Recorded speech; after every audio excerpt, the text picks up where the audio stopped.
নমস্কাৰ এনিভাৰ 24 চাই থকাৰ বাবে ধন্যবাদ জনাই দিনৰ খবৰ হৈতে ষ্টুডিঅত মই কিশোৰ বৰুৱা আমিনগাঁৱৰ খৰাইঘাট দলঙৰ সমীপত ভয়ংকৰ পথ দুৰ্ঘটনা ট্ৰাকৰ খুন্দত নিহত এজন আৰক্ষীৰ হাবিলদাৰ আৰু নিহত হাবিলদাৰজন গোপাল চৌধুৰী বুলি জানিব পৰা গৈছে নিৰ্বাচনী দায়িত্ব সমাপন কৰি ঘৰলৈ উভতাৰ পথত এই ভয়ংকৰ দুৰ্ঘটনাত পতিত হয় মৃত্যু হয় হাবিলদাৰজনৰ এই মুহূৰ্তত জনাই আছো এটা গুৰুত্বপূৰ্ণ খবৰ আমিনগাঁৱত খৰাইঘাট দলঙৰ সমীপত পথ দুৰ্ঘটনা আৰু ট্ৰাকৰ খুন্দত নিহত এজন আৰক্ষীৰ হাবিলদাৰ নিহত হাবিলদাৰজন গোপাল চৌধুৰী বুলি জানিব পৰা গৈছে নিৰ্বাচনী দায়িত্ব সমাপন কৰি ঘৰলৈ উভতাৰ পথত এই ভয়ংকৰ দুৰ্ঘটনা সংঘটিত হৈছে হাতীগাঁও আৰক্ষীৰ জালত বৃহৎ প্ৰবঞ্চকৰ দলটোৱে বহু গাড়ী বিক্ৰী কৰিছিল বহিৰাজ্যত দলটোত আছিল বহু সদস্য 4 গৰাকী সদস্যক আটক কৰিছে আৰক্ষীৰ জালত ধৃত অমিত গুপ্তা জিয়াবুৰ ৰহমান মনীষ চেত্ৰী আৰু প্ৰিয়ংকা ঘটনা সন্দৰ্ভত আৰক্ষীৰ তদন্ত অব্যাহত আছে এগৰাকী দুৰ্ভগীয়া পত্নীৰ হিয়া ভঙা বিননি স্বামীক হেৰুৱাই এনেদৰেই ভাঙি পৰিছে এগৰাকী মহিলা কৰ্মৰ সন্ধানত হায়দৰাবাদলৈ বুলি 5 জন বন্ধুৰ লগত গৈছিল বোকাখাটৰ কিৰণ মিলি পিছে 21 তাৰিখে ঘটিল অবাঞ্ছিত ঘটনাটো কি ঘটিল চাওক এই প্ৰতিবেদনত এগৰাকী দুৰ্ভগীয়া পত্নীৰ হিয়া ভঙা বিননি হঠাৎ নোহোৱা হল মনৰ মানুহজন প্ৰথমতে এই দৃশ্যলৈ মন কৰক স্বামীক হেৰুৱাই এনেদৰে এতিয়া ভাঙি পৰিছে এইগৰাকী মহিলা কৰ্মৰ সন্ধানত হায়দৰাবাদলৈ বুলি 5 জন বন্ধুৰ লগত গৈছিল বোকাখাটৰ ভকত চাপৰি গাঁৱৰ কিৰণ মিলি পিছে 18 এপ্ৰিলত ট্ৰেইন যোগে যাত্ৰা আৰম্ভ কৰিছিল কিন্তু নিয়তিৰ নিষ্ঠুৰতা 21 তাৰিখে ঘটিল সেই অবাঞ্ছিত ঘটনাটো নালগান্দা নামৰ ঠাইত হঠাৎ ৰেলৰ পৰা পৰি কৰুণ মৃত্যুক সাৱটি লয় কিৰণ মিলিয়ে আৰু তাৰ পাছতেই কিৰণ মিলিৰ ঘৰত এনে শোকাকুল পৰিৱেশ ধনৰ অভাৱত বহিৰাজ্যতে পৰি ৰৈছে স্বামীৰ মৃতদেহ ধনৰ অভাৱৰ বাবে বহিৰাজ্যৰ পৰা কিৰণৰ মৃতদেহ অনাৰ সামৰ্থ্যও নাই এতিয়া দুৰ্ভগীয়া পৰিয়ালটোৰ ওচৰত দেওবাৰত আমি খবৰটো পাই আমি অতিকৈ বেয়া লাগিলে খবৰটো শুনি মেলি তেতিয়া আমি মানে আমাৰ চেণ্ট্ৰেল কমিটি TMPK চেণ্ট্ৰেল কমিটিৰ এক্সটাৰ্নেল এফেয়াৰ্ছৰ ছেক্ৰেটাৰী ৰিদীপ জেক দলেক আমি লগালগে আমি যোগাযোগ কৰিলোঁ ফোনত টেলিফোনিক বাৰ্তা আমি কথা পাতিলোঁ তেখেতে আশ্বাস দিলে যে আমাক ক'লে যে আমাক সঠিককৈ মানে আমাক ঠিকনাটো বিচাৰিলে আমি ঠিকনাটো লৈ মেলি আকৌ আমি যোগাযোগ কৰাত তেখেতে কিন্তু লগালগে আমাক মানে তাৰ যিটো আমাৰ হায়দৰাবাদ এটা টীম আছে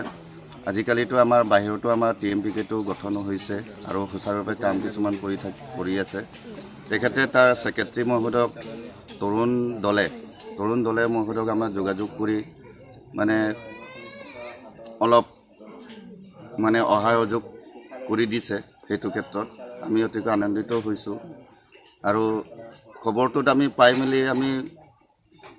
আমিও ভাবিলোঁ আমাৰ ইয়াৰ পৰা কিবা কৰিব পাৰোঁ নেকি বুলি আমিও গোলাঘাট ডিষ্ট্ৰিক্ট কমিটিয়ে য'ত কিঞ্চিত হ'লেও অকণমান তেখেতসকলৰ যিটো লগত আছিলে সেইজনক আমি অলপমান আৰ্থিকভাৱে সহায় কৰিছিলোঁ সেইটো অৱস্থাত মানে আজিকালি এনেকুৱা এটা পৰিৱেশত থাকিবই নালাগে পিছে সেইটোত আমাৰ যিটো ৱাৰ্ড সদস্য থাকে মেম্বাৰ তেখেতেও অকণমান এইবিলাক চোৱা চিতা কৰাটো আমি বিচাৰিছোঁ কিন্তু সেয়ে আমি আমাৰ গোলাঘাট ডিষ্ট্ৰিক্ট TMPK আমি আমাৰ DC মহোদয়ক আমি এটা লিখিতভাৱে আমি আবেদন কৰিছোঁ অতি পৰিতাপৰ বিষয় যে এটি জুপুৰি সদৃশ গৃহত বাস কৰা পৰিয়ালটিয়ে আজি কুপতি লাভ কৰা নাই চৰকাৰী আৱাস গৃহ নাই ৰেচন কাৰ্ড লাভ কৰা নাই অৰুণোদয়ৰ ধন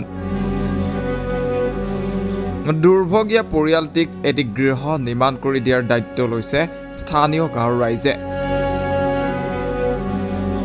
গোলাঘাট জিলা TMPK লগতে স্থানীয় ৰাইজে শীঘ্ৰে এটি চৰকাৰী আৱাস গৃহ ৰেচন কাৰ্ড অৰুণোদয় আৰু এককালীন অৰ্থ সাহায্য প্ৰদান কৰিবলৈ জিলা প্ৰশাসন আৰু স্থানীয় বিধায়ক তথা কেবিনেট মন্ত্ৰী অতুল বৰাক দাবী জনাইছে আচলতে আমাৰ নিবনুৱা সমস্যাৰ যিটো অসমখন জড়িত হৈ আছে কোনো নতুন কথা নহয় বহিৰাজ্যত অসমৰ যুৱক মৃত্যু হোৱা নতুন কথা নহয় যি কি নহওক মৃত্যু হ'ল সেইটো ক'বলৈ নাযাওঁ উপযুক্ত ব্যক্তিয়ে কৈছে এতিয়া কথা হ'ল কি একেবাৰে দুখীয়া দৰিদ্ৰ পৰিয়াল ইতিমধ্যে তেখেতৰ ঘৰত এমুঠি চাউল নাই বৰ্তমান সময়ত ৰাইজ আহি তেখেতক এইকেইদিন চাই মেলি আছে কথা হ'ল কি স্থানীয় বিধায়ক তথা কৃষিমন্ত্ৰী অতুল বৰা ডাঙৰীয়াক আমি আহ্বান জনাম সুন্দৰ আঁচনি প্ৰস্তুত কৰিছে চৰকাৰে কিন্তু যিবিলাক দুখীয়া দৰিদ্ৰ পৰিয়ালে পাব লাগে যোনবিলাক যোগ্য হিতাধিকাৰী তেখেতসকলে আঁচনিসমূহত অন্তৰ্ভুক্ত হোৱা নাই এটা কথা হ'ল কি আমি সচেতন যুৱক হিচাপে স্থানীয় বিধায়ক অতুল বৰাক এইটোৱে আহ্বান জনাম অনতি পলমে এই মানুহগৰাকী চলিবৰ বাবে লগতে এটা 9 বছৰীয়া কন্যা সন্তান আছে এই কন্যা সন্তানটো আৰু এই মানুহগৰাকী চলিবৰ কাৰণে তৎকালীনভাৱে অৰুণোদয় আঁচনিত অন্তৰ্ভুক্ত কৰিব লাগে এখন BPL কাৰ্ডৰ ব্যৱস্থা কৰি দিব লাগে লগতে প্ৰধানমন্ত্ৰী আৱাস যোজনাত ঘৰ এটা প্ৰদান কৰিব লাগে লগতে সকাম নিকামৰ কাৰণে যথেষ্ট টকাৰ প্ৰয়োজন হৈছে এককালীন সাহায্য দি অকণমান যদি মানুহগৰাকীক সহায় কৰিব পাৰে আমি স্থানীয় বিধায়কে তেখেতে নিজে আহি সহজমিন তদন্ত কৰিব লাগে আৰু এই পৰিয়ালটি যদি চৰকাৰে অকণমান চকু বুলি নাচায় কিন্তু মৃত্যুৰ দিশলৈ ঢাবলি মেলিব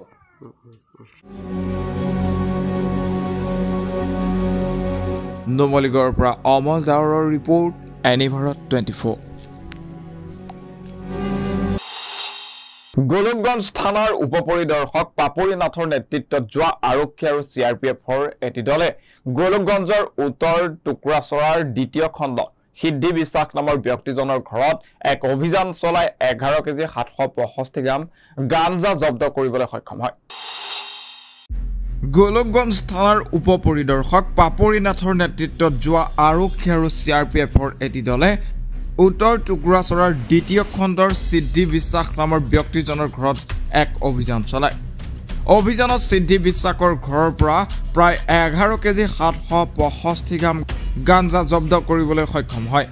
ধৃত সিদ্ধি বিশ্বাস দীৰ্ঘদিনৰ পৰা অবৈধ গাঞ্জা ব্যৱসায়ৰ সৈতে জড়িত থকাৰ অভিযোগ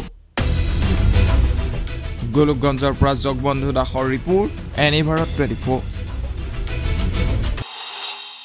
বড়োভূমিত শাসক বিৰোধীৰ তুংগত নিৰ্বাচনী প্ৰচাৰ কোকৰাঝাৰ লোকসভা সমষ্টিৰ পৰ্বতজোৰাত একেদিনাই 3খন নিৰ্বাচনী সভাত উপস্থিত থাকি BPF দলৰ প্ৰাৰ্থী খাম্পা বৰগয়াৰীৰ হৈ নিৰ্বাচনী প্ৰচাৰ চলাই BPF প্ৰধান হাগ্ৰামা মহিলাৰীয়ে নিৰ্বাচনী সভাত ভাষণ প্ৰসংগত হাগ্ৰামা মহিলাৰীয়ে ইংগিত দিয়ে BTRৰ ৰাজনৈতিক পথ পৰিৱৰ্তনৰ এই সন্দৰ্ভত এক বাতৰি আগবঢ়াইছো ইলেকশনত UPPL কোনো ফেক্টৰ নহয় আৰু কোনো ফেক্টৰ নহয় UPPL এইবাৰ MP ইলেকশনত UPPLক গৰু হৰুৱা দৰে হৰুৱাই দিম এইবাৰ UPPLক দলক MP ইলেকশনত গৰু হাৰা নিচিনা হাৰাই দিম আৰু UPPL কৰ্মীয়ে বিজেপিক ভোট নিদিয়ে নাঙলত দিব কোনো UPPL সাপোৰ্টাৰে বিজেপিক ভোট নিদিয়ে বড়োভূমিত শাসক বিৰোধীৰ তুংগত নিৰ্বাচনী প্ৰচাৰ কোকৰাঝাৰ লোকসভা সমষ্টিৰ পৰ্বতজোৰাত একেদিনাই 3খন নিৰ্বাচনী সভাত উপস্থিত থাকি BPF দলৰ প্ৰাৰ্থী খাম্পা বৰগয়াৰীৰ হৈ নিৰ্বাচনী প্ৰচাৰ চলাই BPF প্ৰধান হাগ্ৰামা মহিলাৰীয়ে নিৰ্বাচনী সভাত ভাষণ প্ৰসংগত হাগ্ৰামা মহিলাৰীয়ে ইংগিত দিয়ে BTRত ৰাজনৈতিক পথ পৰিৱৰ্তনৰ 4 জুনৰ পিছত প্ৰমোদ বড়োৰ চৰকাৰ শেষ হ'ব বুলিও ভাষণত কয় BPF প্ৰধানে দৰং উদালগুৰি লোকসভা সমষ্টিত UPPL কৰ্মী সকলোৱে বিজেপিক ভোট নিদিয়ে নাঙলত দিব সেইকাৰণে কোকৰাঝাৰ লোকসভা সমষ্টিৰ বিজেপি কৰ্মী সকলোৱে BPF দলক ভোট দি প্ৰতিশোধ ল'ব বুলি তাৎপৰ্যপূৰ্ণ মন্তব্য কৰে হাগ্ৰামা মহিলাৰীয়ে পৰ্বতজোৰা জিলা BPF হিচাপে 3টা প্ৰগ্ৰাম লৈছে প্ৰথম দেৱীতলাত লৈছিলোঁ এতিয়া সেকেন্ড এই মহামায়া লাষ্টত আমাৰ জালাবিলাত আছে মততে পৰ্বতজোৰা হিচাপে BPF দল খুব ষ্ট্ৰং আৰু ভাল আজি আপোনালোকেও দেখিছে অঞ্চলত যিমান জাতি জনগোষ্ঠী আছে সকলোৱে যোগদান কৰিছে আজিৰ এই নিৰ্বাচনী সভাত প্ৰথম সভাটো এনেকুৱা এই সেকেণ্ডতো এনেকুৱা আৰু থাৰ্ডতো মুঠতে য'ত যেনেকৈ আছে ইয়াত যদি কোচ ৰাজবংশী আছে ইয়াত যদি বঙালী আছে ইয়াত যদি মুছলিম আছে ইয়াত যদি বড়ো আছে যিমান জাতি জনগোষ্ঠী আছে সকলোৱে ওলাই আহিছে BPF দলক সহায় কৰিবৰ কাৰণে ইয়াৰ ফলত আমি ক'ব পাৰোঁ যে BPF দল কোকৰাঝাৰ লোকসভাত আমি আৰামত জিকি আছে আৰু কোনো ফেক্টৰ নহয় UPPL এইবাৰ UPPLৰ দলক MP ইলেকশ্যনত গুৰু হাৰা নিচিনা হাৰাই দিম আৰু 4টাৰ ভিতৰত আমি 2খন পাম 2খন পাই আছোঁ একটাটো হ'ল দৰং ওদালগুৰি আৰু একটাটো হ'ল এই কোকৰাঝাৰ লোকসভা একদম 100% আমি জিকি আছোঁ নাই চৰকাৰৰ কথা কোৱা নাই ইহঁতৰ চৰকাৰৰ যিটো এলাইন এইটো নাথাকিব নামত এই 3-4 মাহটো চৰকাৰটো থাকিব কিন্তু পাৰ্টি হিচাপে এলায়েন্স নাথাকিব ৰিজাল্টৰ পিছতে এতিয়াৰ পৰা ইহঁতে নিজে কাম কৰি আছে UPPL BJPৰ লগত লিংক নাই BJP হিচাপে কাম কৰি আছে UPPৰ লগত কাম নাই আজি দেখা নাই দৰং ওদালগুৰিত লোকসভাত UPPL ছাপৰ্টাৰে BJPক ভোট দিব লাগিছিল কিন্তু দিয়া নাই ভিতৰে নাঙলত মাৰিছে ভিতৰে নাঙলত মাৰিছে বড়ো ভোটাৰ যিখিনি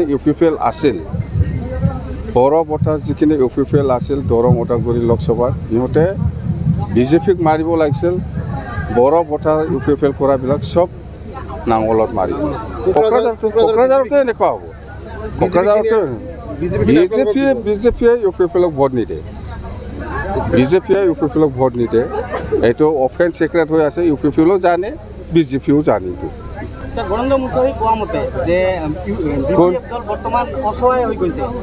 এইবিলাক কথা মই এনচাৰ নিদিম বাদ দে এইবিলাক কোনো ইছ্যু নহয় গোবিন্দ কি কয় প্ৰমোদে কি কয় এইবিলাক নাটক শেষ ইহঁতৰ এতিয়া যিটো মিটিং কৰি আছে এতিয়াতো ড্ৰামাহে হৈ আছে যোৱা আপোনালোকে চাওক প্ৰমোদ বড়ো দিলীপ শইকীয়াৰ লগত মিটিং কৰি থাকে মই দৰং ওদালগুৰিত যিটো মিটিং হৈ আছে এইটোবিলাক ড্ৰামা কোনো UPPL ছাপৰ্টাৰে BJPক ভোট নিদিয়ে দৰং ওদালগুৰিত মই জাগাতে কৈ আহিছোঁ মই BJP আমাৰ লগত কোনো এলায়েন্স নাই কোনো মিত্ৰতা নাই BJPয়ে আমাক সহায় কৰে নকৰে সেইবিলাক বেলেগ কথা আমি BJPৰ সহায় নোহোৱাকৈও আমি জিকি আছোঁ কিন্তু আমি যিটো ফিক্সাৰ দেখি আছোঁ দৰং ওদালগুৰিৰ ক্ষেত্ৰত ইয়াৰ তুলনাত এনেকুৱা হ'ব পাৰে বুলি কৈ আছোঁ মই ফেৰেংগাৰ কথা বাদে এই ফৰেনাৰ মানুহ আমাৰ BTCৰ মানুহ নহয় ইয়াৰ কথা মই জবাব এইটো ধেমাজি আমাৰ BTCৰ মানুহ নহয় সি ধেমাজি জিলাৰ মানুহ 2008 চনতহে সি BTCত আহি পেলাই থাকিছে এতিয়া চৰকাৰ আছেতো আমি চৰকাৰ আহকচোন ইয়াৰ ভোটাৰ তালিকাটো আমি চাম না তেখেতক আমি প্ৰশ্নটো কৰিছিলোঁ কিন্তু তেখেতে কৈছে যে হাগ্ৰামী মহিলাই প্ৰমাণ কৰক মই BTCৰ বাহিৰৰ বুলি কিয় চৰকাৰ আহকচোন তেতিয়া মই প্ৰমাণ দেখাই দিম চৰকাৰ আহক চৰকাৰ নাথাকাৰ কাৰণে আমি প্ৰমাণ দিব নোৱাৰে ডিফাৰেন্সটো দৰং ওদালগুৰি আৰু কোকৰাঝাৰ প্ৰায় চেম হ'ব 2 লাখ ডিফাৰেন্সটো থাকিবই 2 লাখ ডিফাৰেন্স থাকিব মুঠতে খুব ভাল দৰং ওদালগুৰিটো বিৰাট ভাল আৰু কোকৰাঝাৰো ভাল তো ৰিজাল্টটো আহক আগত ৰিজাল্ট হোৱাৰ পিছত আমি আৰু দলত আলোচনা কৰিব চৰকাৰ কোনে গঠন কৰে নকৰে সেইটো পিছৰ কথা মুঠতে আমি ৰিজাল্ট হোৱাৰ পিছত দল হিচাপে বহিম ইয়াৰ পিছত আমি সিদ্ধান্ত ল'ম এইবিলাকৰ এনচাৰ পাব্লিকে দিব মই দিবলৈ নাযাওঁ মই পৰ্বতজোৰাত কিয় কাৰণে আহে নাহে সেইটো পৰ্বতজোৰা ৰাইজে ৰিপ্লাই দিব আৰু দেখা গৈছে যে আপুনি 70 বছৰ মানুহক মাটি দিব পৰা নাই এক ইঞ্চি পাট্টা দিব পৰা নাই কিন্তু আপোনাৰ সকলো নামত প্ৰমোদ বড়ো মাটিৰ পাট্টা দিব পৰা নাই সি দিয়া নাই আমি 17 বছৰত বহুত মানুহৰ মাটিৰ পাট্টা দিয়া আছে আৰু দিব 4 জুনৰ পিছত বোলে আপোনাৰ BPF কোনো নাথাকিব আপুনি আৰু 4 জুনৰ পিছত BJP আৰু UPPL ফাটাফাটি হ'ব এই কথাটো আপচুল লিডাৰসকলে জানে UPPL লিডাৰসকলে জানে কিন্তু ইহঁতে তলৰ লেভেলত গ্ৰাছৰুট লেভেলত এইটো লুকাই পেলাই ৰাখিছে ইহঁতে এইকাৰণে কৈছোঁ মই এতিয়া খাৱাৰ খুব কাম চলি আছে ইহঁতৰ যিমান পাৰে ইমান লুটি আছে আমাৰ চৰকাৰ নাথাকিব বুলি UPPLে জানে UPPL আৰু BJP ফাটাফাটি হ'ব এইটো চিয়ৰ পৰ্বতজোৰাৰ পৰা নুৰ ইছলাম মণ্ডলৰ প্ৰতিবেদন NE24 Join BSc Nursing and GNM at St. Martha Institute of Nursing, Guwahati under SM Group of Institutions. মহানগৰীৰ বালাজী মন্দিৰৰ সন্মুখত SOG আৰু গড়চুক আৰক্ষীৰ ড্ৰাগছ বিৰোধী অভিযানত জব্দ 5 পেকেট ড্ৰাগছ নগদ ধন মোবাইল ফোন জব্দকৃত ড্ৰাগছৰ মূল্য 5 লক্ষাধিক টকা মহানগৰীৰ বালাজী মন্দিৰৰ সন্মুখত SOG আৰু গড়চুক আৰক্ষীৰ ড্ৰাগছ বিৰোধী অভিযানত জব্দ 5 পেকেট ড্ৰাগছ নগদ ধন আৰু মোবাইল ফোন জব্দকৃত ড্ৰাগছৰ মূল্য 5 লক্ষাধিক টকা ধৃত দুই সৰবৰাহকাৰী অসীম ৰজিত সিং আৰু ৰচেন কমৰমবাই তথ্যমতে মণিপুৰৰ পৰা দুই সৰবৰাহকাৰী হোটেলত বাহাৰ পাতি মহানগৰীত চলাইছিল ড্ৰাগছৰ বেহা नाम है तुम्हारा रोशन हाँ रोशन क्या करता था ये कारपेंटर करता हूँ कहाँ से लाया था सामान तो मेरा नहीं है मैं पता नहीं लाया था इसको देने के लिए वो वहाँ पे हाँ फिर क्या हुआ पुलिस आकर पकड़ा ब्यूरो रिपोर्ट एनी भारत 24 পৰকীয়া প্ৰেমৰ ভয়ংকৰ পৰিণতি এই ঘটনা সংঘটিত হৈছে তেজপুৰ চহৰৰ বৰঘাট আৰক্ষী চকীৰ অন্তৰ্গত 5 মাইল সামধৰাত ইন্দ্ৰজিৎ ঘোষ নামৰ ব্যক্তিজনে নিৰ্মমভাৱে হত্যা কৰে নিজৰ পত্নীক আৰু তাৰ পাছতেই বৰঘাট আৰক্ষী চকীত আত্মসমৰ্পণ কৰে পৰকীয়া প্ৰেমৰ ভয়ংকৰ পৰিণতি স্বামীৰ হাতত প্ৰাণ গ'ল পত্নীৰ এই ঘটনা সংঘটিত হৈছে তেজপুৰ চহৰৰ বৰঘাট আৰক্ষী চকীৰ অন্তৰ্গত 5 মাইল সামধৰাত ইন্দ্ৰজিৎ ঘোষ নামৰ ব্যক্তিজনে নিৰ্মমভাৱে হত্যা কৰে নিজৰ পত্নীক আৰু তাৰ পিছতে বৰঘাট আৰক্ষী চকীত আত্মসমৰ্পণ কৰে ঘোষৰ অভিযোগ অনুসৰি পত্নীয়ে দীৰ্ঘদিনৰ পৰা অন্য পুৰুষৰ সৈতে প্ৰেমৰ সম্পৰ্ক ৰক্ষা কৰি আহিছিল যাৰ বাবে সংসাৰত আৰম্ভ হৈছিল সংঘাতৰ আৰু অৱশেষত সংঘাতৰ চৰম ৰূপ ইন্দ্ৰজিৎ ঘোষে ঘপিয়াই হত্যা কৰিলে নিজৰ পত্নীক আৰু তাৰ পাছতে থানাত আত্মসমৰ্পণ সামধৰা গাঁও আপোনাৰ আমি নাছিলো স্পটত তো কিবা সিহঁতৰ গিৰাগৰীয়াৰ ভিতৰত কিবা কাজিয়া হৈছে সেইটো কাৰণে মানে ই দা লৈ পিনি দৌৰাই আনি ইয়াতে ঘাপ দিছে 20-25টা মান ঘাপ দি পিনি শুনামতে মাৰি পেলালে নিজে মাৰিছে তাৰ ঘৈণীয়েকক নিজে মাৰিছে মাৰি সি থানালৈ গৈ নিজে সি চেলেণ্ডাৰ কৰিছে তাৰ নাম ইন্দ্ৰজিৎ ঘোষ আৰু ঘৈণীয়েকৰ নামটো শান্তি ঘোষ তেখেতসকলৰ বাচ্চা বা কিমান ছোৱালী এটা আছে 4 বছৰ কি কয় ইন্দ্ৰজিৎ ঘোষে মিস্ত্ৰী কাম কৰে কেইটা বজাত হৈছে এইটো 11:30 মান বজাত 11:30 মানে কিহৰ কাৰণে হৈছে আপোনালোকে কাম না এইটো নাজানো আৰু এনে তাৰ মাকে কয় যে কিবা কাজিয়া পেচাল লাগি থাকে দুজনৰ ঘৈণীয়েকৰ মাজত লাগি থাকে কিহৰ কাৰণে এইটো কোৱা নাই এতিয়া তাৰ মাকে গম পাব কিহৰ কাৰণে হৈছে বা কি কাৰণে সিহঁতে গম পাব ইন্দ্ৰজিৎ ঘোষে ইতিমধ্যে চাণ্ডা কৰিছে থানালৈ গৈছে সামধৰা কি গাঁও পৰে ন কি হৈছিলে ইয়াতে ঘটনাটো কি হৈছিলে এইটো ঘটনা মই চোৱা নাই আগত ইয়াত দৌৰি আহিছে মই ইয়াত গৰু খেৰাই আছো সেইটো মই জানো আপোনাৰ ঘৰৰ ওচৰতে হয় ঘৰৰ ওচৰত মানে মাৰ্ডাৰ কেছ হৈছে তাক কোনে কাক মাৰিছে এই তাৰ নাম সত্যজিৎ ঘোষ তাৰ পৰিবাৰ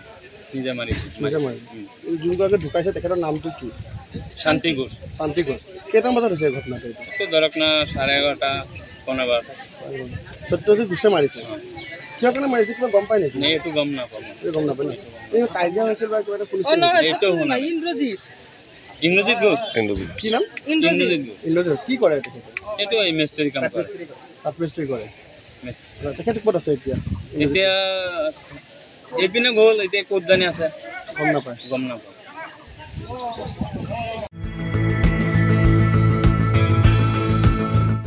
জামুগুৰিৰ পৰা পাঞ্জল বৰাৰ ৰিপৰ্ট কেন্দ্ৰীয় গৃহমন্ত্ৰী অমিত শ্বাহৰ অসম ভ্ৰমণ 29 এপ্ৰিলত গুৱাহাটীত ৰোড শ্ব'ত অংশগ্ৰহণ কৰিব অমিত শ্বাহে মহানগৰীৰ চাইকেল ফেক্টৰীৰ পৰা লাল গণেশলৈ এই ৰোড শ্ব' মুখ্যমন্ত্ৰী হিমন্ত বিশ্ব শৰ্মাই সংবাদমেল যোগে জানিবলৈ দিয়ে এই কথা কেন্দ্ৰীয় গৃহমন্ত্ৰী অমিত শ্বাহ ডাঙৰীয়াৰ এটা ৰোড শ্ব' চাইকেল ফেক্টৰীৰ পৰা তেখেতে লাল গণেশলৈকে এই এৰিয়াটোত 2 কিলোমিটাৰ জোৰা এটা ৰোড শ্ব' কৰিব তাৰ প্ৰস্তুতিৰ ওপৰত আজি আমি আলোচনা কৰিলোঁ খুব ভাল ৰোড শ্ব' হ'ব মেচিভ ৰোড শ্ব' হ'ব আৰু এই কথাখিনি আজি মই গুৱাহাটীত শিৱসাগৰ কাউন্সিলৰ বিধায়ক আৰু আমাৰ মণ্ডল সভাপতি জিলা সভাপতি সকলোৰে লগত বহি আলোচনা কৰিলোঁ যাতে 29 তাৰিখৰ ৰোড শ্ব'টো ভালো হয় শান্তিপূৰ্ণও হয় আৰু গুৱাহাটীত যাতে বিশেষ কোনো ট্ৰেফিক কম্বিনেশ্যনো নহয় তাৰ কাৰণে আমি পেলাই আলোচনা মানুহ চব ক'ব খুব দিগদাৰী কিনা শিলচৰতে আমি কৈছিলোঁ 20,000 মানুহ পিছত 1 লাখ মানুহ গতিকে মানুহৰ মই আজিয়ে মোৰ মিটিংবিলাক মোৰ ভাষণ দি চেজ হৈ যায় মানুহ উঠিয়ে নাযায় মানুহৰ বিজেপিৰ প্ৰতি অদ্ভুত আকৰ্ষণ মই আজিৰ দিনটোত মোৰ অভিজ্ঞতা মই কৈছোঁ মই এখন অভয়াপুৰীত মিটিং কৰিছোঁ এখন গোৱালপাৰাত এখন মিটিঙৰ ভাষণ দি মোৰ চেজ হৈ গ'ল মানুহ এজনো উঠি নাযায় মই আৰু কৈ থাকিবলগীয়া যদি মই 20 মিনিট ভাষণ দিম বুলি ভাবিছোঁ মানুহ উঠি যোৱা নাই 40 মিনিট মোৰে মাত গতিকে মানুহক এতিয়া এষ্টিমেট মই যদি 20-40-50 ক'লে সেইকাৰণে মানুহৰ অদ্ভুত আশীৰ্বাদ নৰেন্দ্ৰ মোদীৰ লগত আৰু এক প্ৰকাৰ বহু এই শব্দবিলাক এতিয়া ৰিলেভেঞ্চ নোহোৱা হৈ গ'ল নৰেন্দ্ৰ মোদীৰ চুনামি এক প্ৰকাৰ এতিয়া মই দ্বিতীয় পৰ্যায়ৰ ইলেকশ্যনৰ এতিয়ালৈকে ভাল কৰি খবৰ লোৱা নাই ৰাতিপুৱা আলাপ আলোচনা কৰি আমি এনেই নাজানাকৈ কৰিব দিগদাৰ 3টা চিটৰটো আমি জিকিলোঁ ডিফু শিলচৰ আৰু দৰং ওদালগুৰি আমি জিকিমেই সেইটো আমাৰ 11টাৰ ভিতৰত আছে নগাঁও আৰু কৰিমগঞ্জৰ ভোটিং পাৰ্চেণ্টেজখিনি অহা নাই কিন্তু আমাৰ কাৰ্যকৰ্তাসকলৰ মতে আমি 2টা চিটতে জিকিছোঁ কিন্তু মই অলপ ভোটিং পাৰ্চেণ্টেজটো এনালাইজ কৰি মই ৰাতিপুৱা ক'ম কাৰণ মই খবৰো ল'ব পৰা নাই মই নিজে কেম্পেইনৰ পৰা আহি আকৌ গৃহমন্ত্ৰী ডাঙৰীয়াৰ উৎসৱখনৰ কাৰণে লাগি পৰিলোঁ 2টাৰ খবৰ লওক আৰু ইভিএমত বন্ধ হৈ যোৱাৰ পিছত আৰু যি হ'ল হ'লে আৰু গুৱাহাটীত 5 লাখ এতিয়া যদি 10 লাখ ভোট হয় 5 লাখ হৈ যাব ব্যৱধান যদি ভোটে 7 লাখ হয় গুৱাহাটীত ল' ভোটাৰ টাৰ্ণআউট এটা ইছ্যু এটা আছে সেইটোৰ লগতো আমি বুজিব লাগিব ইউজুৱেলি গুৱাহাটীত কি হয় যি ভোট দিব আহে বিজেপি আহে কিন্তু ভোট দিব অহা মানুহৰ সংখ্যাটো গুৱাহাটীত অলপ কম যদি গুৱাহাটীত টোটেল 20 লাখ নে 22 লাখ যদি 20 লাখ মানুহে ভোট দিব আহে মাৰ্জিন 5 লাখ কিন্তু যদি 10 লাখ মানুহে ভোট দিব আহে তেতিয়া মাৰ্জিনটো আৰু লাখ হ'ব গতিকে আমাৰ চেষ্টা হ'ব লাগিব মেক্সিমাম ভোটিং যাতে আমি গুৱাহাটীত কৰিব পাৰোঁ আৰু গুৱাহাটীত যিমান ভোট হ'ব সকলোৱে বিজেপি দিব কিন্তু যদি ভোট দিব আহিব লাগিব সেইকাৰণে আমাৰ এই যে ৰোড শ্ব' কৰিছোঁ মিটিং কৰিছোঁ তাৰ উদ্দেশ্যই হ'ল যে এটা জাগৰণ সৃষ্টি কৰা যাতে মানুহ ভোট দিব ওলায় ধুবুৰীত অহা কালিৰ পৰা মোৰ কোকৰাঝাৰ ধুবুৰীত কেম্পেইন আছে নগাঁও আৰু কৰিমগঞ্জত মাইনৰিটি ভোটৰ যিটো টাৰ্ণ বিজেপিলৈকে হৈছে ছেম টাৰ্ণিং যদি ধুবুৰীত হয় ধুবুৰীতো আমি খুব ভাল ৰিজাল্ট গতিকে এতিয়া ধুবুৰীত মই মিটিং কৰা আজি মই গোৱালপাৰাত গৈছোঁ গোৱালপাৰা ৱেষ্টটো হ'ল গুৱাহাটী ইষ্টটো হ'ল ধুবুৰী ৱেষ্টৰ মিটিঙত ইমান সংখ্যালঘু মানুহ আহিছে ভাবিব নোৱাৰে গতিকে জাগৰণ এটাটো সকলো জেগাতে আছে এতিয়া ধুবুৰীত কিমান আছে ধুবুৰীত চৰ চাপৰি আছে কিমান ভিতৰত গৈছে মই গ'লে গম পাম কিন্তু আমাৰতো টাৰ্গেট 14টা নহয় আমাৰ টাৰ্গেটটো 11.5 এইটোৱে আমাৰ টাৰ্গেট গতিকে আমি 14টা চিটত আমি একদম পেণ্ডিং হৈ থাকিব নালাগে যে আমি 14টাই পাব লাগিব বালিজানৰ খেলপথাৰৰ পৰা বিশ্ব ক্ৰীড়া ক্ষেত্ৰলৈ মৌচুমী চেতিয়া দাস এথলেটিক্সত বিশ্ব জেনাৰ সপোন লৈ ছুইডেনলৈ মৌচুমী চেতিয়া দাস বিশ্ব মাষ্টাৰ্ছ এথলেটিক্স চেম্পিয়নশ্বিপত দেশক প্ৰতিনিধিত্ব কৰিব মৌচুমীয়ে সাংবাদিক সূৰ্যোদয় কোঁৱৰৰ সৈতে মৌচুমী চেতিয়া দাসৰ এক আছুতীয়া সাক্ষাৎকাৰ আগবঢ়াইছোঁ। মহিলাসকল যে কোনো ক্ষেত্ৰত পিছ পৰি ৰোৱা নাই তাৰে এক উদাহৰণ আজি এই প্ৰতিবেদনত লৈ আহিছোঁ। মোৰ লগত উপস্থিত আছে মৌচুমী চেতিয়া দাস বাইদেউ আৰু তেখেতে ভাৰতক প্ৰতিনিধিত্ব কৰি বৰ্তমান ছুইডেনত খেলিবলৈ এথলেটিক খেলিবলৈ সুযোগ পাইছে। আপোনাক স্বাগতম জনাইছোঁ আমাৰ এই চেনেলত। মই মোৰ ফালৰ পৰা স্বাগতম জনাইছোঁ। বৰ্তমান আপুনি কি খেল খেলে? মই এথলেটিক্সৰ থ্ৰ' ইভেণ্টকেইটা খেলোঁ, শ্বৰ্ট ফুট, ডিছকাছ আৰু জেভলিন। এতিয়া বৰ্তমান আগন্তুক যি ছুইডেনত হ'ব লগা ৱৰ্ল্ড মাষ্টাৰ এথলেটিক্স চেম্পিয়নশ্বিপ তাত মই জেভলিন আৰু ডিছকাছ থ্ৰ'ত মানে অংশগ্ৰহণ কৰিম। আৰু আপুনি ৰাজ্যিক আগতে কি খেলিছে? আগতে শ্বৰ্ট ফুট, ডিছকাছ, জেভলিন এই তিনিটাই খেলিছিলোঁ। এই তিনিটাই আপুনি খেলে নহয় জানো? আৰু আপোনাৰ বৰ্তমান আপুনি কি কৰি আছে? বৰ্তমান ঘৰৰ গৃহিণীৰ উপৰিও এখন একাডেমি চলাই আছোঁ, ব্ৰাইট ষ্টাৰ স্পৰ্টছ একাডেমি। তাত মই উঠি অহা নৱপ্ৰজন্মৰ ল'ৰা ছোৱালীবিলাকক এথলেটিক্সৰ প্ৰশিক্ষণ দি আহিছোঁ আৰু মাজে সময়ে কাবাডী আৰু ভলীও যদি ক'ৰবাত কেতিয়াবা প্ৰশিক্ষণেই হওক বা খেলাবলৈ মাতে তাতো খেলাওঁ। যিহেতু তিনিটা বিষয়তে মই প্ৰশিক্ষণৰ যি পৰীক্ষা মানে পাছ কৰি থৈছোঁ টেকনিকেল অফিচিয়েলৰ সেইবাবে তিনিটা খেলাওঁ। শুনিব পাইছোঁ যে আপোনাৰ যিখন একাডেমি আছে এই একাডেমিখন আপুনি বিনামূলীয়াকৈ প্ৰশিক্ষণ দি আছে বুলি শুনিছোঁ। হয় হয়, 2010 চনৰ পৰাই মই বিনামূলীয়াভাৱেই প্ৰশিক্ষণ দি আহি আছোঁ আৰু একাডেমিখন বৰ্তমান আমাৰ চৰকাৰী ঘৰত মানে পঞ্জীয়নভুক্ত আৰু ৰেজিষ্ট্ৰেশ্যন হৈ আছে। আৰু বৰ্তমান আপোনাৰ কিমানজন ছাত্ৰ ছাত্ৰী আছে? ৰেজিষ্ট্ৰেশ্যনৰ মতে 85জন আছিলে। ইয়াৰ পৰাই ভালে সংখ্যক ল'ৰা ছোৱালী কিছুমান কোম্পানীতো চাকৰি, ঘৰৰ নিজৰ পৰিয়াল চলাবৰ কাৰণে ল'ৰা ছোৱালী কোম্পানীত চাকৰি কৰি আছে আৰু বৰ্তমান চৰকাৰী চাকৰি 16জনে চাকৰি পাইছে। আৰু এতিয়া যে আপুনি যি ছুইডেনত খেলিবলৈ সুযোগ পাইছে তাৰ বাবে আপোনাৰ ৰাইজৰ বা চৰকাৰৰ ফালৰ পৰা সুবিধাবিলাক কেনেকুৱা ধৰণৰ? এতিয়ালৈকে বৰ্তমান মই 2-এজনৰ লগত কথা পাতিছোঁ যদিও দিয়া এটা আশ্বাস দিছে যদিও বৰ্তমান হাতত আহি পোৱাহি নাই। আৰু আমাৰ স্থানীয় ML পোনাকণ ছাৰ অৰ্থাৎ মোৰ দদাইদেউৱে গাঁৱৰে হয়, তেখেতৰ আজি মোক 20,000 টকা এটা তেওঁ দিছে। যিহেতু আজি আমাৰ এডভান্স যিটো মানি 1,70,000 টকা দিব লাগে ছুইডেনলৈ যাবৰ কাৰণে। 1 লাখ টকা আমাৰ ফ্লাইট আৰু হোটেলৰ বুকিঙৰ কাৰণে আৰু 17,000 টকা দুটা ইভেণ্টৰ 14,000 টকা আৰু 3,000 টকা ৰেজিষ্ট্ৰেশ্যনৰ কাৰণে লৈছে। আৰু বৰ্তমান মোৰ আজি যদিও লাষ্ট ডেট হৈছে তথাপিও মোৰ পইচাখিনি গোটেইখিনি সম্পূৰ্ণ হৈ উঠা নাই। হয়, এতিয়া যিহেতু বিশ্বত যিহেতু এতিয়া ভাৰতৰ হৈ প্ৰতিনিধিত্ব কৰিব, তেখেতক এতিয়া বহুতোৰ সহায়ৰ প্ৰয়োজন হৈছে। ক্ৰীড়াপ্ৰেমী হওক বা যিহেতু আমাৰ অসম বুলিয়েই নহয় বিশ্বক ভাৰতবৰ্ষক যিহেতু প্ৰতিনিধিত্ব কৰিব, এতিয়া সহায় সহযোগিতাৰ তেখেতক দৰকাৰ হৈছে। চাবুৱাৰ মাউত তিনিআলিৰ পৰা এখন পিছ পৰি ৰোৱা জেগা মাউত তিনিআলি এনেকুৱা এডোখৰ জেগাৰ পৰা ওলাই গৈ যিহেতু ভাৰতক প্ৰতিনিধিত্ব কৰিবলৈ ওলাইছে, আপোনালোকৰ সহায় সহযোগিতা সকলোৱে আশা কৰিছোঁ আমি। আৰু এতিয়া আপোনাৰ পৰা জানিম যিহেতু এতিয়া নৱপ্ৰজন্মৰ ওপৰত আপুনি কি ক'ব? যিহেতু ডিজিটেল দুনিয়াখনত সকলোৱে এতিয়া সৰুৰ পৰাই মাক বাপেকে হওক বা মাক দেউতাকে হওক হাতত মোবাইল তুলি দিয়ে ল'ৰা ছোৱালী, কি ক'ব এই ক্ষেত্ৰত আপুনি? মই এই ক্ষেত্ৰত আজি বুলি নহয়, সদায় মই কিছুমান অনুষ্ঠান প্ৰতিষ্ঠানেওতো মই মিটিং মাটাঙত কথা কওঁ যে মই খেলটো এইটো কাৰণেই ল'ৰা ছোৱালীবিলাকক খেলিবলৈ কওঁ আৰু মই নিজেও আদৰ্শ হিচাপে থাকিবৰ কাৰণে তেওঁলোকৰ লগত মই জড়িত হৈ আছোঁ। বিশেষকৈ সমাজত যি আমাৰ যি অন্যায় অবিচাৰ কিবা বহু ধৰণৰ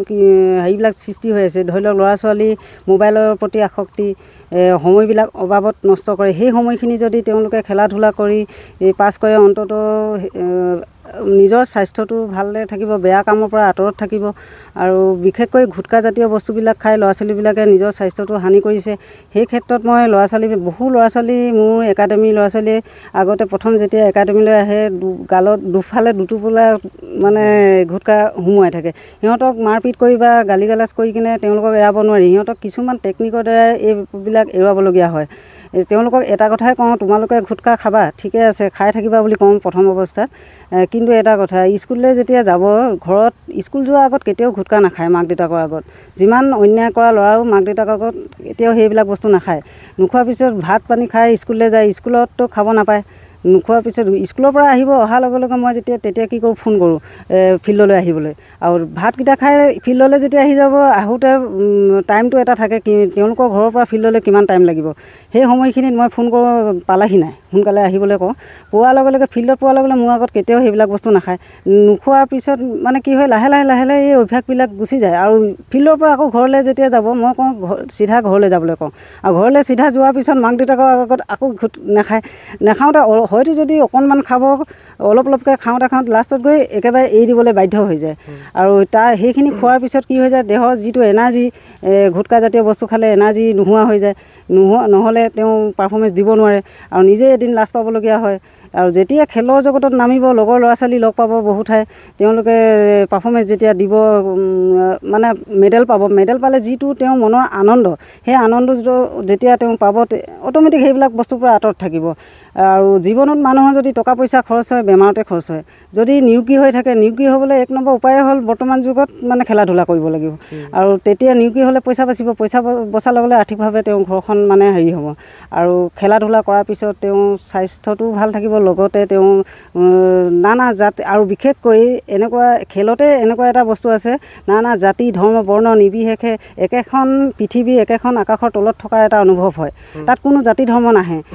যিহেতু খেলৰ জগতৰ মানুহবিলাকৰ ঘৰলৈ যেতিয়া যাব আপোনালোকে বিশেষকৈ মোৰ ঘৰতে মই কোনো জাতি ধৰ্ম নাই যি আহে নিজে চৌকাত মানে গেছত চাহ অকণমান বনাই খাব পৰা এই ব্যৱস্থাটো আছে আমি কেতিয়াও মানুহক জাতি ধৰ্ম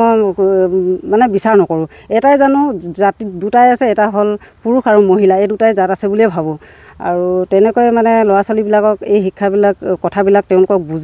বুজোৱাৰ পিছত আজি চাকৰি পালে কেনেকৈ সুবিধা কোনটো লাইনত কি কৰিলে কি হ'ব ধৰি লওক পঢ়া শুনাৰ লগতে খেলা ধূলা দুয়োটা সমানে যে বজাই ৰাখিব লাগিব সেই কথাটো সদায় তেওঁলোকক মই বুজাওঁ পঢ়া লগতে খেলা দুয়োটা আৰু বিশ্বত মানে আজি ধৰি লওক এজন ডাক্তৰ ইঞ্জিনিয়াৰ কৰিলে তেওঁ আজি ধৰি লওক কেইজন মানুহে চিনি পাব ধৰি লওক আজি যাৰ বেমাৰ হৈছে আমুক মানে গৈ থাকিব চিনি পায় আৰু ঢুকালে কি হ'ব কোন ঢুকালে বোলে আজিৰ পৰা আমুক ডাক্তৰ নেপাওঁ নহয় ঢুকালে এই কথাটোৱে জানিব কিন্তু এজন খেলুৱৈ এজন গায়ক বা সাংস্কৃতিক যিকোনো তেনেকুৱা ধৰণৰ ব্যক্তি যেতিয়া ঢুকাব গোটেই বিশ্বই চিনি পাব সেইকাৰণে মই এইবিলাক মানে সাংস্কৃতিক হওক বা খেলৰ এই ধৰণৰ হেৰিবিলাকক মই গুৰুত্ব দিওঁ লগতে স্বাস্থ্যটো ভাল হৈ থাকে নহয় জানো আজি বিশেষকৈ মোৰ নিজৰ ক্ষেত্ৰতে কওঁ 2015 চনৰ মোৰ যিটো এক্সিডেণ্ট হৈছিলে এক্সিডেণ্টত মই কাপোৰ ঢাকি দিলে মৃত্যু হ'ল বুলি তেনেকুৱা এগৰাকী মানুহ মানে মই আজি জীয়াই আছোঁ একমাত্ৰ ভগৱানৰ হেৰিয়ত আৰু নিজৰ মনোবলত আৰু এই খেলা ধূলাৰ লগত লাগি থকাৰ কাৰণে আৰু বৰ্তমান খেলা ধূলাৰ লগত লাগি আছোঁ কাৰণে আজি মই জীয়াই আছোঁ আৰু এনেদৰে এই মই এতিয়া য'ত উপস্থিত আছোঁ যোনখন ফিল্ডত উপস্থিত আছোঁ এই ফিল্ডখনতে বাইদেউগৰাকীয়ে নিজৰ যিখন একাডেমি আছে এই একাডেমিখন আগবঢ়াই যোৱাৰ লগতে ছুইডেনত অনুষ্ঠিত হ'ব লগা খেলখনৰ বাবে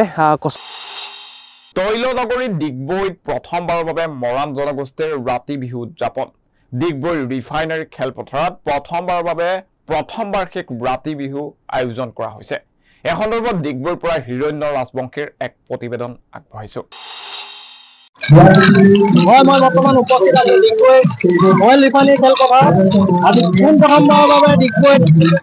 মৰাণ জনগোষ্ঠীসকলৰ ৰাতি বিহু উদযাপন কৰা হৈছে তাৰে সামগ্ৰিক দৃশ্য মোৰ সঠিকভাৱে দেখুৱাবলৈ চেষ্টা কৰিম